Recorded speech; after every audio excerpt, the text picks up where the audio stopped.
Look what I bought. Yes, it is Stubby Bob, the wheel-standing former dump truck from the Roadkill TV show. I'm gonna tell you the whole story behind it, and in this video, you're gonna see more detail than you've ever seen before.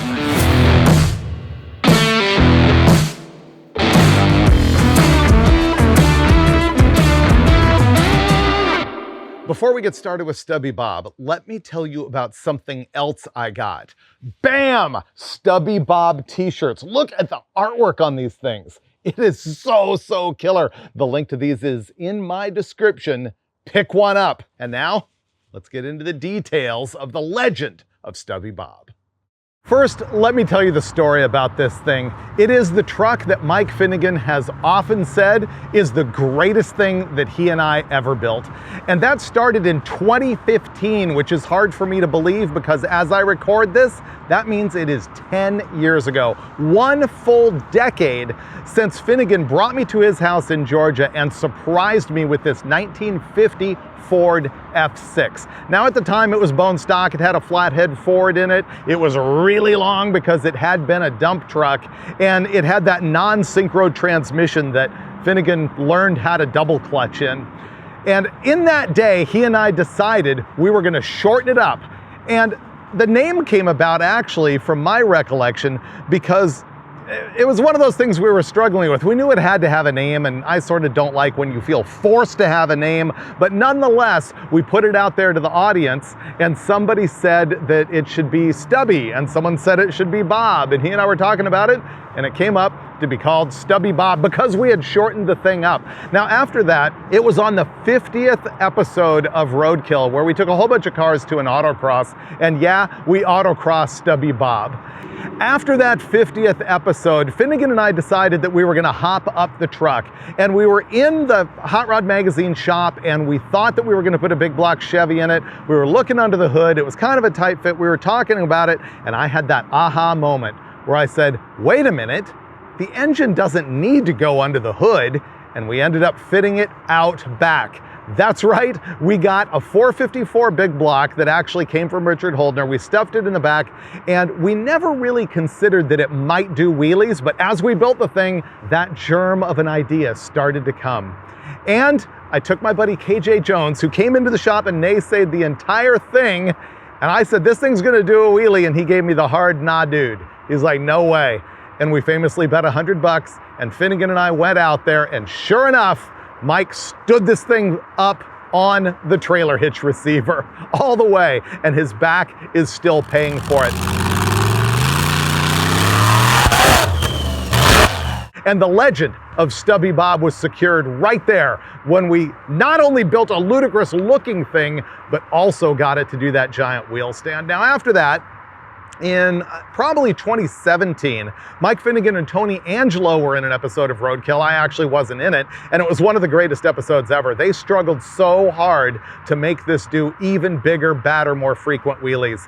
And I'll talk about some of the mods that they made as I show you the truck, but it was a killer episode. And after that, the thing sat for years.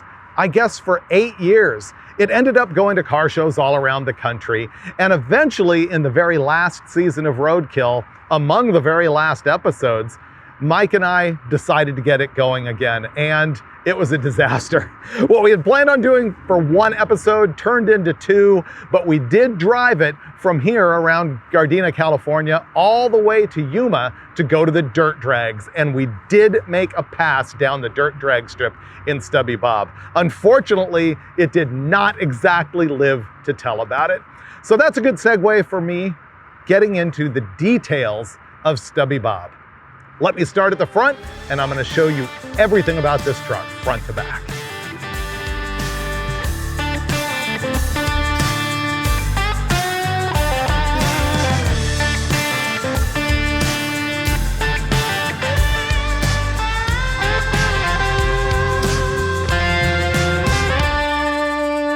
We'll begin right here with the ratchet strap that we use to hold the hood down on the freeway because it does fly open, but is remarkably difficult to open.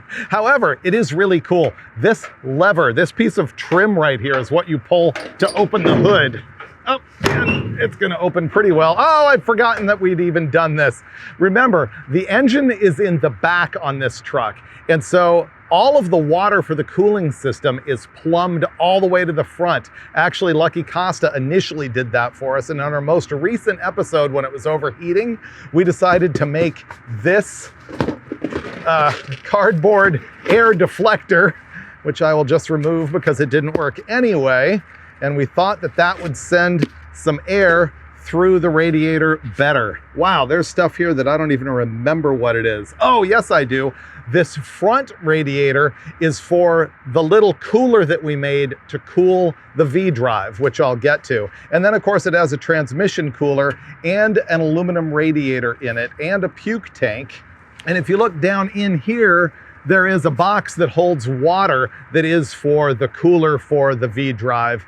And the battery is up front as well. This wasn't initially this complicated. When we first put the thing together, all it had was the radiator and the trans cooler. And now it's got more junk than that, which I forgot about. Okay, let's go have a look at the front suspension on this thing, which is a little bit of a sore subject with me.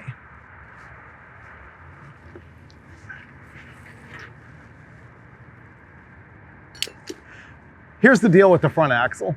When we first put Bob together, it had the stock beam axle in the front, super heavy duty, and critical to that was the fact that it had the stock wheels on the front, and that's what made it ludicrous, is that it was doing these big old wheels with the stock, I don't know, 20-inch split rims, something absurd like that. Now, when Tony and Finnegan did their episode, they decided that they wanted the front end to be lighter so that it would snap up and do wheelies much better.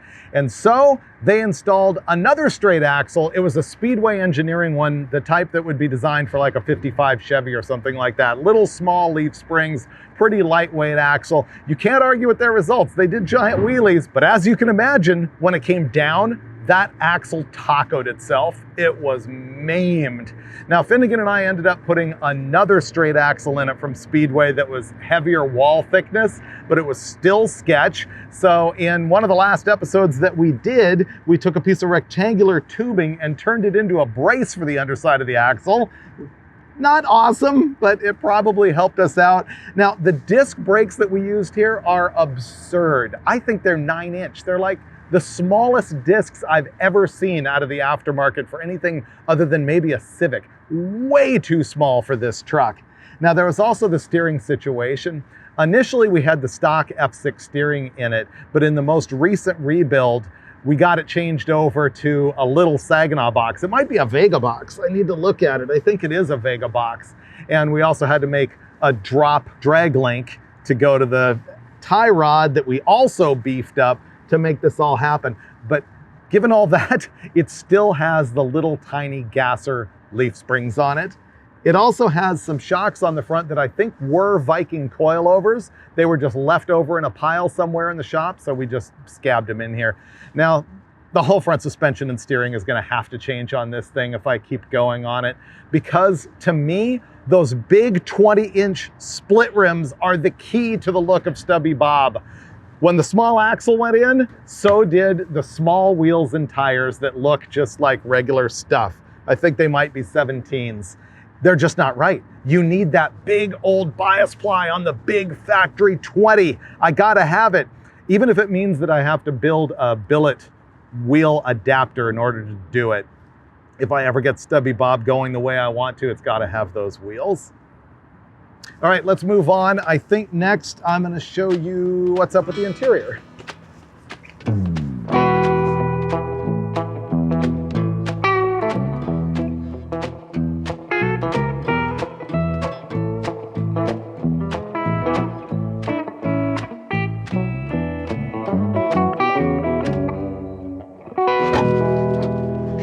Oh, wow. I just dragged this out of the MotorTrend warehouse, and there's stuff stored inside it, like the carburetor scoop that goes on the engine. This is actually a piece of Stubby Bob greatness right here.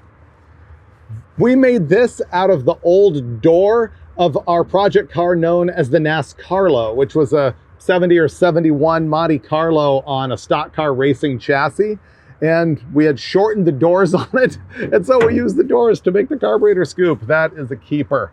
I need to make that a lot better. It's always been flimsy, but you need it for the style. Hold on. Okay, here's the torture chamber. The main thing that is really wrong with driving this, and there's a lot, is the fact that there is a V-drive right here. I'm going to explain to you once we get to the engine how the whole drivetrain works on this, but the V-drive screams because of straight cut gears. It gets really, really hot, and of course it has drive shafts on it that break and come up and want to kill you. And so in the most recent episode, Finnegan and I built a sort of doghouse over that, which is going to have to come out because I don't think it's serviceable now. But that was just to save our ears, our heat, and mostly our death by drive shaft. And the shifter that's been in here since we first put it together, I assembled that for the last episode, and it's already falling apart and useless. Steering wheel stock, dash is all stock on the thing. The seat back is stock. You can see that we got some seats out of I don't even know what in order to have a place to rest, because we couldn't have the stock base because the shifter is in the way. One of the things that Finnegan and Tony did is they welded this bar across right behind the seat, and it's not attached to the roll bar. It's just welded to the body, but it does have the racing harnesses on there, because when we first did this, we had no harnesses, and Finnegan really hurt his back landing, and so that's why it has seat belts now. Oh wow, you can see a bit of the transmission poking through right here. There's the transmission controller. This is the ignition switch. You can see that the gas pedal is a Speedway type spoon pedal that is ironically drilled to make it lighter, as if that matters on this particular thing. Look at the factory optional heater. Has a cool script F on it right there. I think that's F for Ford. That's pretty neat. Now in the last episode that we did, Finnegan and I put all of this Dynamat all over the place, and it's gonna have to come off, I think, for whatever work that I want to do to this truck, because I think it needs some more modification and fabrication going on in here, and you can't weld through that stuff. Anything else in the interior? Oh, here is one of the plates that covers the bottom half of the door. And the interesting thing about this is I think that they used this piece all the way through 1966 and the end of the slick body style Fords. I think that was what covered up the door. You Ford guys will correct me if that's wrong, because it's probably not quite right because of stuff. Oh, and then there's what treasures lurk behind the seat. At one point we had the battery back here, but when Tony and Finnegan did their episode, the battery exploded while they were inside the cab, and that's why we moved it out underneath the hood. Looking around back here, the first thing that you can see is the Gearstar 4L85 automatic transmission. That thing is new and fresh. It's the best part of the entire truck by a lot.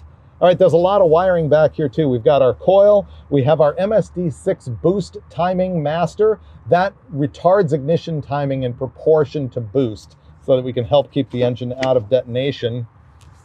Got some random pieces of cardboard here that I have no idea why. Down here is the CompuShift computer that's controlling the 4L85E, and the wiring could really stand to be cleaned up back here.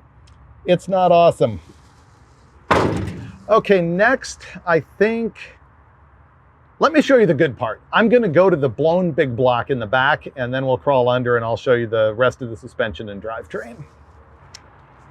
And the good part, the blown big block.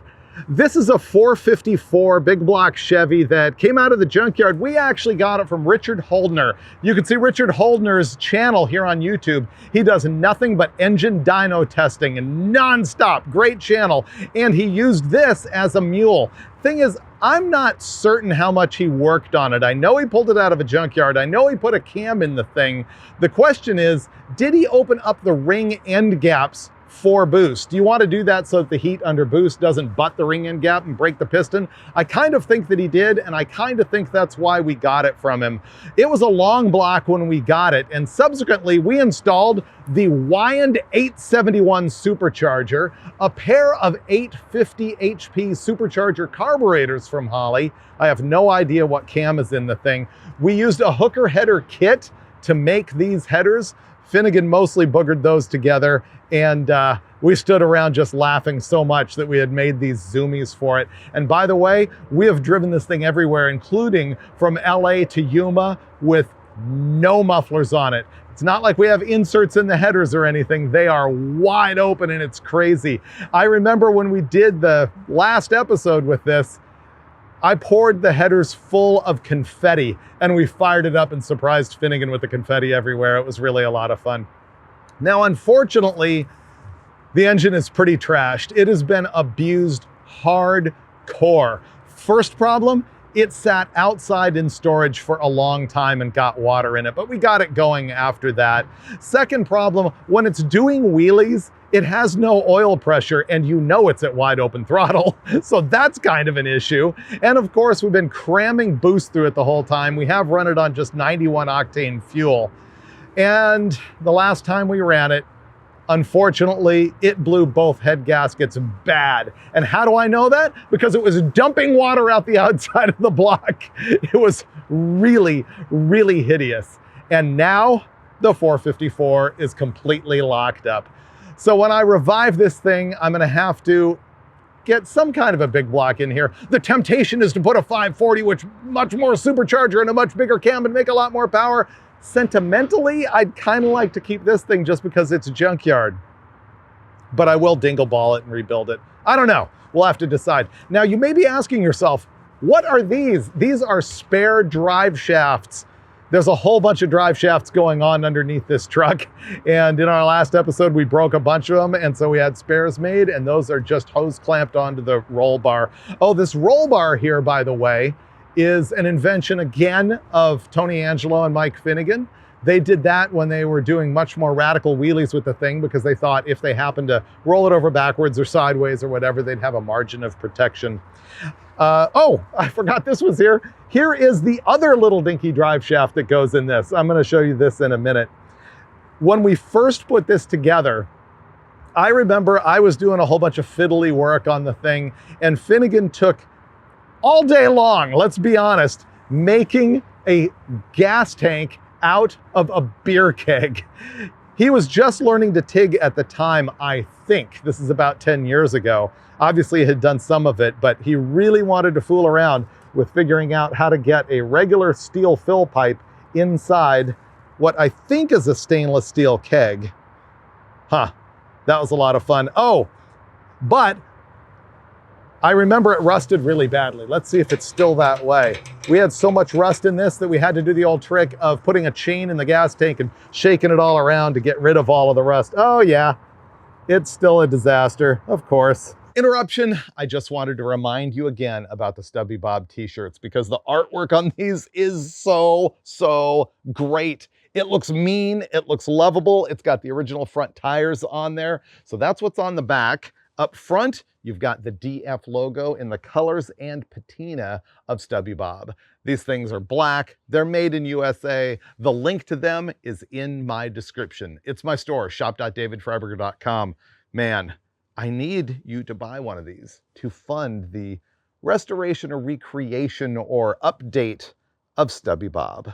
Well, this is the pretty part, this is the violent part, this is the cool thing.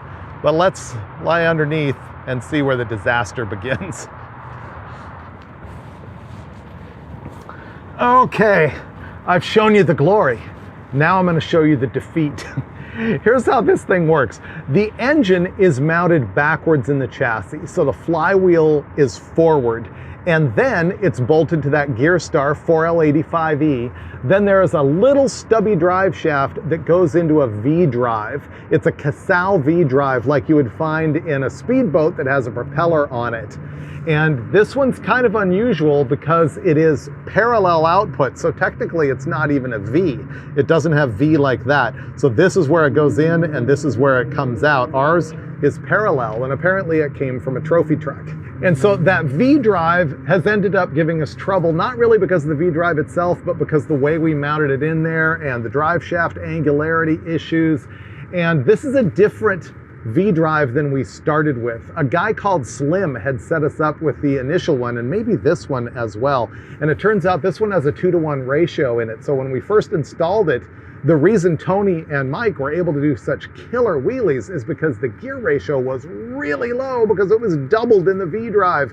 But when Finnegan and I went to drive it on the highway, it revved too high and wouldn't work. And so we turned the V-drive upside down, which takes it from 2-to-1 to half-to-1, and then we were able to drive it. However, it did have a lot of drive shaft problems with balance and angularity, and it broke a bunch of stuff. So the little stubby one's up there, then there's the big long one. I guess I didn't explain clearly. The power goes into the V-drive and then back out to the back, and then goes to the rear end, which is another level of disaster. I forget the size of the ring gear on this. I've also forgotten the gear ratios that are in it. I used to know.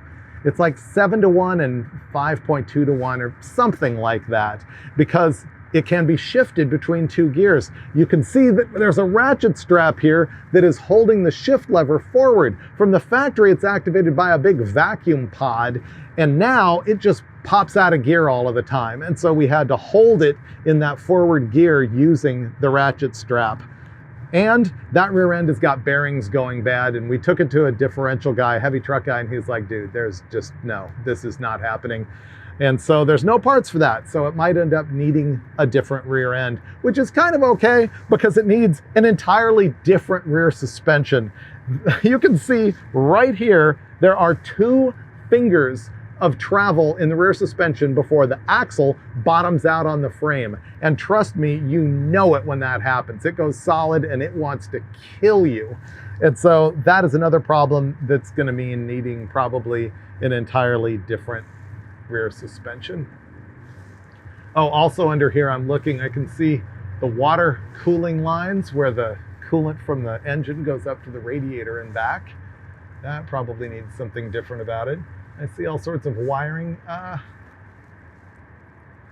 Stubby Bob's a disaster. The last thing that I've got to show you here is what made this truck legend. This is the drawbar that we installed with the hitch receiver hole in it. And you'll remember in that very first episode where it did wheel stands, my buddy KJ bet me $100 and said, there's no way that you're gonna touch that onto the ground. And sure enough, I did, and it has still got the grind marks on it right there. That is what made Stubby Bob legend. And finally, I'll point out that normally this would be a dually, but we don't have both rear tires on it right now. I do have them, so that's going to be able to be solved. In that last episode where we went dirt drag racing, Andy Rawls' machine shop made these big, crazy steel paddle wheels, and you would take an original wheel and tire, put them inside there, and bolt them all up. And it looked crazy. We still have them over there. I'm not taking those because they weigh like 200 pounds each, but I do have the right wheels and tires. So let's review. The engine is locked up solid. The Gearstar transmission is brand new. The drive shaft angularity is a disaster. The V-drive really needs to be sorted out, the way it's mounted and the gear ratio and everything else. The rear suspension, axle wraps and bottoms out hideously. The rear axle, all the bearings are toast. The front axle is way too light duty. The brakes are ridiculously small. The thing overheats really badly, so I've got to solve all of that stuff that's under the hood. Stubby Bob is a mess. But if I ever get around to fixing it, which is the plan, eventually, you will see it on the David Freiburger Channel.